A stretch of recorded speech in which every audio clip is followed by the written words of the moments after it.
Before she broke news of her cancer diagnosis to the world last week, the Princess of Wallace's priority was to tell her 3 children what was going on. It will resonate with other mothers who have faced telling youngsters that they or another loved one has cancer.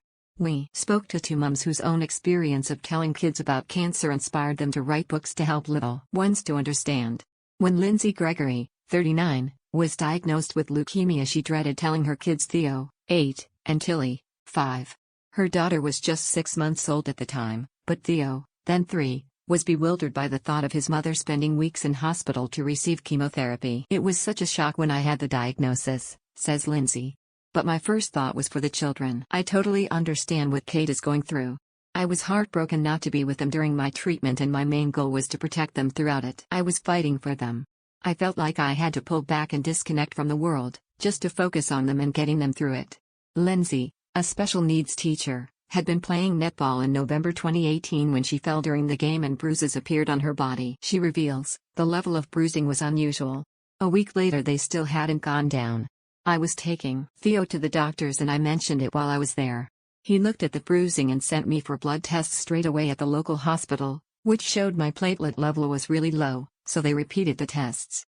A few days later, I got a call in the evening from the doctor who told me I had to go straight to a further tests, including a bone marrow biopsy," revealed Lindsay, from Wigan, GTR Manchester, had leukemia.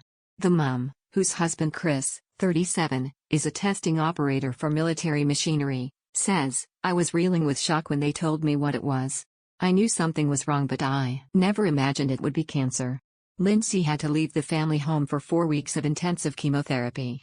"It was so hard leaving Theo," she says. "I took an iPad into hospital with me so I could still say goodnight and read him a bedtime story over it. Then, whenever I had to go in for chemotherapy after those first 4 weeks, I gave Theo a job so he could feel more involved in my cancer treatment. Had packed my hospital bag with Chris and we started drawing pictures, too, of me as a sick person getting my superhero medicine to make me better. It was these drawings that really helped him understand what was happening to me." The drawings eventually inspired Lindsay to write a book called Mommy Goes to Hospital to explain to children where their mother is going through during cancer treatment. Lindsay, who had a stem cell transplant in 2019, says, "I wanted to help children understand it as then it becomes easier for them to cope. So I drew pictures of Mommy, and then how Mommy changes with losing her hair, and then wigs which we called magic hair. Then I drew Mommy in her hospital bed having medicine to make her better." The drawings were showing that, even though these things were happening, Mommy was still the same person. The book, published in February 2021, has helped lots of children to better understand a cancer diagnosis. Lindsay says, "When diagnosed, I had wonderful support from cancer charities and there was help for children and other family members. But I couldn't find anything that specifically focused on helping children come to terms with why their mommy was leaving home to go into hospital. We'd just done all these drawings when I was going through treatment to help Theo understand, and I realized they could help other children, which is why I wrote the book." Now in remission, Lindsay took part in a catwalk show last November for Maggie's Cancer Charity, which has support centers across the UK.